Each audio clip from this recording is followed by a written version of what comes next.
지난 12일 탄핵소추안 2차 표결을 앞두고 윤석열 대통령은 비상계엄이 정당했다고 거듭 주장했습니다. 원전 생태계 지원 예산을 삭감하고 체코 원전 수출 지원 예산은 무려 90%를 깎아버렸습니다. 계엄 선포의 이유 중 하나로 야당이 원전 예산을 대거 삭감했다고 주장했는데 정작 국회에 나온 주무부처 장관은 전혀 사실이 아닌 거짓이라고 밝혔습니다. 체코 원전 수출 지원 예산 무려 90% 깎아버렸다. 이게 사실입니까? 아닙니다. 한 푼도 깎은 것 없죠? 그렇습니다. 차세대 원전 개발 관련 예산 거의 전액 삭감했다. 이렇게 보고문에 나와 있어요. SMR 제작 지원센터 구축 사업비 54억 600만 원, 혁신형 소형 모듈 원자료 ISMR 기술 개발 R&D 사업비 329억 2천만 원, 과기부 것도 530억, 단 한 푼도 차세대 원전 관련해서 정부 예산안 깎은 거 없습니다. 100% 정부 안대로 통과되었습니다. 이렇게 새빨간 거짓말을, 그것도 대통령이 비상계엄하는 사유로 그렇게 이야기해가 거짓말해가 되겠습니까? 이거 사실이 아니죠? 네, 그 사실과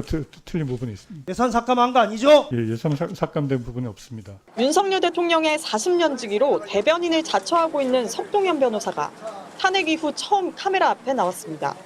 윤 대통령은 계엄 당시 체포 지시를 한 적이 없다고 주장했습니다. 대통령도 법률가입니다. 뭘 체포를 해라, 뭐 끌어내라 하는 그러한 용어를 쓰신 적은 없다고 들었습니다. 그동안 나온 증언과 배치됩니다. 곽종근 전 특전사령관은 윤 대통령이 의결 정족수가 아직 안 채워진 것 같으니 빨리 문을 부수고 들어가서 안에 있는 인원을 끄집어내라고 지시했다고 말했고, 조지호 경찰청장은 경찰 조사에서 윤 대통령이 전화로 의원 체포 지시를 6차례 했다고 했고, 홍장원 전 국정원 1차장도 윤 대통령이 한 지시라며 폭로했습니다. 봤지, 비상 계엄 발표하는 것 봤습니다. 이번 기회에 다 잡아들여 싹 다 정리해. 석 변호사는 또 윤 대통령에게 이런 말도 들었다고 했습니다. 대통령이 체포 채자도 얘기한 적도 없을 뿐만 아니라 체포하면 도대체 어디다가 데려놓겠다는 것입니까? 군부대 안 지하 벙커가 구금시설로 고려됐다는 증언과도 정면으로 배치됩니다. 처음에 지시받기로는 B1 벙커 안에 구금할 수 있는 시설이 있는지 확인하라고 지시를 했고, 석 변호사는 경고용 계엄이라는 윤 대통령의 주장도 되풀이했습니다. 실무장하지 않은 그러한 상태의 군 300명 미만의 군인들이 그날 국회로 간 상황이었고요. 계엄 선포와 동시에 국회에 동원된 무장군인은 확인된 것만 700여 명에 이릅니다. 김현태 707 특임단장은 계엄 당일 1920발의 실탄을 가져갔다고 어제 검찰에 진술했습니다. 내란 혐의로 구속된 피의자들이 윗선 지시도 없이 자발적으로 주요 인사 체포와 국회 봉쇄에 나선 것이 말이 되느냐는 비판이 쏟아졌습니다. 석 변호사는 윤 대통령이 체포 지시를 안 했다는 말을 언제 했냐는 기자들 질문에는 구체적으로 말할 수 없다고 답했습니다. 현재 변론 준비 기일에 국회에서 직접 나서실 수 있을까요? 계엄인데 그 내란 수계의 변호를 맡는 게 쪽팔리지 않으십니까? 제가 사실은 좀 고민을 했습니다.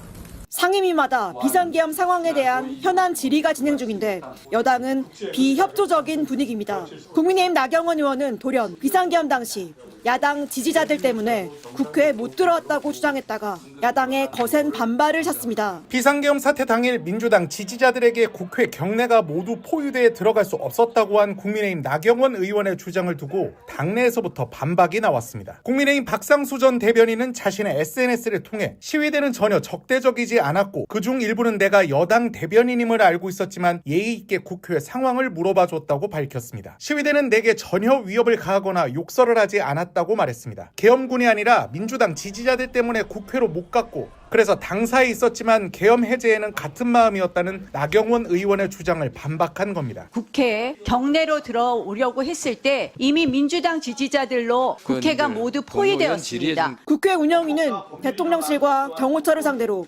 현안 질의를 진행하려 했지만 정진석 비서실장 등 증인들은 물론 국민의힘 의원들도 불참하며 무산됐습니다. 환경노동위에서도 김문수 고용노동부 장관과 국민의힘 의원들이 나타나지 않았습니다. 여당 임시사령탑을 맡은 권성동 원내대표는 헌법재판관이 탄핵 소추를 전원 기각하면 탄핵을 추진한 국회의원을 직권남용으로 처벌하자는 법안까지 제안하고 나섰습니다. 입법 독재를 막고 상권 분립의 원칙을 지키기 위해서라도 정쟁적인 탄핵안 남발에 대한 처벌 규정은 반드시 필요합니다. 국회 권한을 스스로 제한하겠다는 건데 민주당은 내란범들을 탄핵하지 말라는 거냐고 일축했습니다. 여당 내에서도 108명이 사과해야 된다. 새 비대위원장이 석고대죄해야 한다는 목소리는 나오지만 정작 의정활동 현장의 여당 태도는 사뭇 달라 보입니다.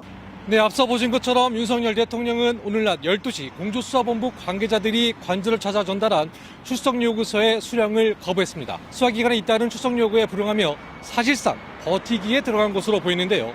윤 대통령 측은 출석 요구에 왜 응하지 않고 있는지 아무런 입장을 내놓지 않고 있습니다. 대통령실도 변호인단이 대처하리라며 말을 아꼈는데요. 앞서 검찰의 1차 출석 요구 때는 변호사 선임이 완료되지 않았다는 이유를 들었습니다. 윤 대통령은 지난 7일 대국민 담화를 통해 법적, 정치적 책임을 회피하지 않겠다고 말했습니다. 저는 이번 계엄 선포와 관련하여 법적, 정치적 책임 문제를 회피하지 않겠습니다. 윤 대통령이 소환조사에 응하지 않고 버티게 들어가는 건 무엇보다 자칫 소환조사에 응했다가 긴급체포나 구속영장 발부 등으로 인신 구속될 가능성을 배제할 수 없다는 판단도 깔린 걸로 보입니다. 윤석열 대통령은 국회에 군을 투입한 것, 안전사고를 대비한 거라고 말했습니다. 그래서 300명 미만의 소규모 병력을 무장도 하지 않은 채 보냈다고 주장했습니다. 계엄 선포 방송을 본 국회 관계자와 시민들이 대거 몰릴 것을 대비하여 질서 유지를 하기 위한 것이지 국회를 해산시키거나 기능을 마비시키려는 것이 아님은 자명합니다. 거짓말입니다. 계엄 선포와 동시에 국회에는 특전사에서만 707 특임대와 1공수 병력 474명이 투입됐습니다. 수방사에서도 211명이 동원됐습니다. 헬기와 장갑차로 긴급 투입된 인력만 이 정도로 윤 대통령이 말한 병력의 2배가 넘습니다. 지방에 주둔 중이던 7공수와 13공수에게 다음 날 출동 준비 지시가 내려져 있었습니다. 계엄군은 미군 특수부대가 사용하는 돌격소총, 출입문 파괴용 산탄총, 진입로 확보를 위한 폭탄 등으로 중무장했습니다. 개인별로 실탄을 나눠주진 않았지만 언제든 가능하게 실탄통을 챙겨왔습니다. 개인별로 5.56mm 10발, 9mm 10발을 지급할 수 있도록 이들에게 내려진 임무는 안전사고 방지가 아니라 국회 본청에 들어가 계엄 해제 요구안 통과를 막는 것이었습니다. 산탄총으로 쏘고 들어오고 폭탄으로 파괴하고 유혈사태가 일어나기 직전, 그러나 그 유혈사태 지시를 윤석열이 한 것입니다. 방첩사 요원 49명과 국방부 조사본부 요원 10명도 정치인 체포 임무를 받고 국회에 투입됐습니다. 자신에게 반대하는 정치인을 체포하란 윤석열 대통령의 지시에 따른 것이었지만 자신에게 불리한 이런 얘기는 오늘 담화에서 언급하지 않았습니다.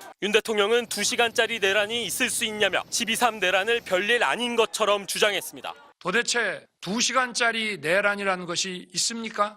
질서 유지를 위해 소수의 병력을 잠시 투입한 것이 폭동이란 말입니까? 하지만 12.3 내란이 2시간 만에 끝날 수 있었던 것, 대통령의 선의가 아니라 두려움 속에서도 국회로 달려온 시민들과 항명죄 위협에도 부당한 지시를 거부한 양심 있는 군인들이 있었기 때문입니다.